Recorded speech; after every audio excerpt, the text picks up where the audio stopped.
ikaze turabasuje abakunzi bacu Rubavu Band Sel kuri iyi channel yacu Rubavu Estate. Mukomeze kugubwa neza aho muherereye hose, yaba bari mu Rwanda yaba n'abari hanze y'igihugu badukurikirana umunsi ku munsi. Turabashimiye wowe udusuye bwa mbere rero kuri iyi channel yacu Rubavu Estate, kora subscribe ubundi kugira ngo ujye ubona amazu n'ibibanza bigurishwa n'ibikodeshwa mu karere ka Rubavu. Turabifite cyane ku bwinshi kabisa. Iyi ni channel ibagezaho amazu n'ibibanza by'umwihariko mu karere ka Rubavu mu mujyi wa Gisenyi niho dukorera. Ushaka inzu ushaka ikibanza uraduhamagara ubundi tukaguha imari nziza cyane. Uyu munsi rero turi mu mujyi wa Gisenyi, mu mujyi rwagati, ahantu hegereye hajya kuba nko ku musozi ariko harimo amazu meza cyane. Wowe ushaka nk'inzu zakodeshwa cyangwa zakwinjiriza amafaranga ku kwezi, iyi ni imari, ni kope nziza cyane ntigucike. Harimo amazu, harimo inzu nini, hakabamo n'amanegisi imiryango 3 ikodeshwa n'inzira akodeshwa. Ushaka igipangu cyiza cyane rero kandi kiri mu buso bunini metero kare 500, ushaka igipangu kinini cyiza cyane cyajya kikwinjiriza amafaranga ya buri kwezi, gikomeye cy'amatafari ahiye, mu mujyi rwagati, mu mujyi wa Gisenyi rwose.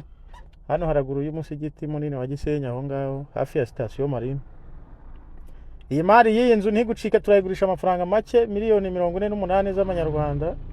Iki gipangu cyose kirimo ayo mazu tubabwiye, inzu nini n'indi miryango 3 y'amanegisi ikodeshwa. Urumva ni inzu enye ziri mu gipangu ahantu heza hitegeye. Iyo uyirimo uri mu baraza, umujyi wa Gisenyi wose uba ufite, uba ureba imbere yawe, wumva umuyaga, ureba Kivu.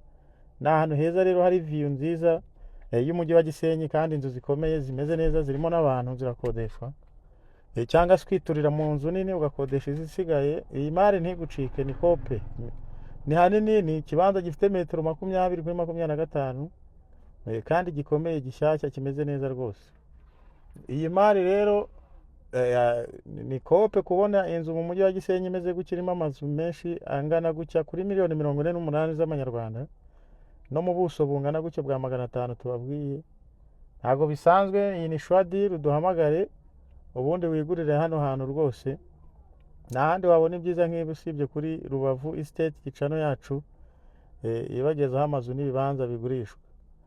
Twandikire cyangwa duhamagare kuri nimero zacu, cyangwa dusange Rubavu aho dukorera, ubundi iyi mari tuyikujyaneho uyisure uyigurire kuko ni shwadire, ntabwo itinda.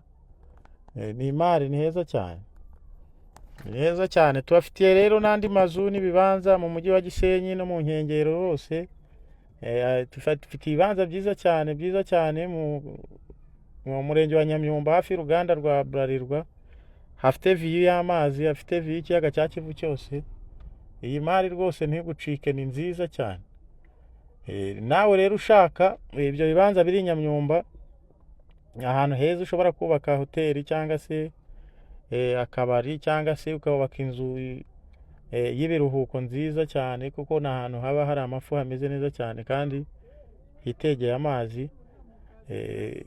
Turabifite nabyo, bafite n'ibikora ku mazi nabyo bishaka, kandi biri mu miturire, biri ahantu heza cyane n'ubuso bunini ku mafaranga make cyane. Uduhamagare tukwereke amafoto cyangwa se uzusure, cyangwa udusange Rubavu tukujyane uhasure rwose, kuko imari zo turazifite nyinshi cyane.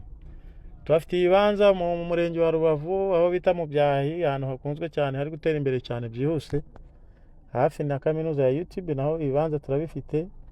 Tubafite ibibanza mu Rugerero, tubafite ibibanza Mahoko, ahantu henshi, n'amazu nabyo turabifite. Tubafite n'amazu n'ibibanza muri RCD aho bita mu Kizungu Rubavu, naho turahafite rwose kandi heza. Yaba inzu yaba ibibanza ubishakamo, wowe ufite amafaranga uduhamagare rwose. Tutibagiwe rero kubibutsa imari ntigucike, miliyoni 48 z'amanyarwanda ugatwara iki gipangu kirimo amazu 4, inzu nini n'amanegisi imiryango 3, harimo ifite ibyumba 3 na salon na toilette, ikagira n'indi ya 2 na salon na toilette, n'indi ya 2 na salon nayo. Ahantu heza cyane, hafite view nziza y'umujyi wa Gisenyi wose. Uri kuyireba, nureba video neza urabibona. Iyi kope rero ntigucike, duhamagare kuri 0781175255 cyangwa se 0783303527. ubundi uze wigurira iki gipangu kuri miliyoni 48, amazu 4 rwose, inzu nini n'amanegise yayo ku ruhande akodeshwa. Ushaka ahantu haba hakwinjiriza amafaranga ku kwezi ni ahangaha, kuko urebye amafaranga hinjiza. Niba ukeneye no kuyamenya twandikire inbox, ni menshi. Urasanga icyo giciro kidahenze cyane rwose, urasanga iri kugurika ku mafaranga bitewe n'ayo yinjiza n'uburyo ikomeye. Urasanga itari kugura amafaranga menshi. Turi kumwe rero abakunzi bacu, tubibutsa kandi gukora subscribe kuri iyi channel Rubavu Estate. Tubafitiye na site y'ibibanza i Rubavu, bigurishwa ikibanza kimwe miliyoni 7, metero kare 300 kuzamura. Urumva ko twabadabagije uyu mwaka wa 2025 tugiye kubaha ibintu byiza kandi byinshi kandi biri kugurika neza.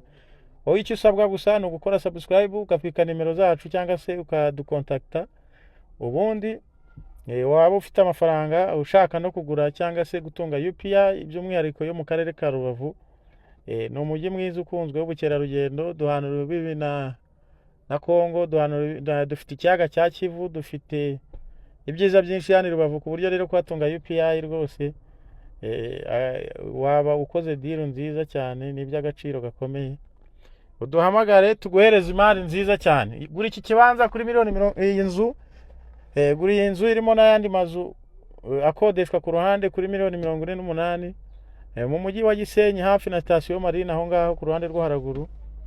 Iyi mari ntigucike, nta handi wabona ibyiza nk'ibi usibye kuri kampani ya mbere mu burengerazuba ibagezaho amazu n'ibibanza bigurishwa. Rubavu Buy and Sell kuri channel yacu yitwa Rubavu Estate. Nge mwumva ni nk'ibisanzwe, ni Emmanuel guturuka muri Rubavu Buy and Sell i Rubavu.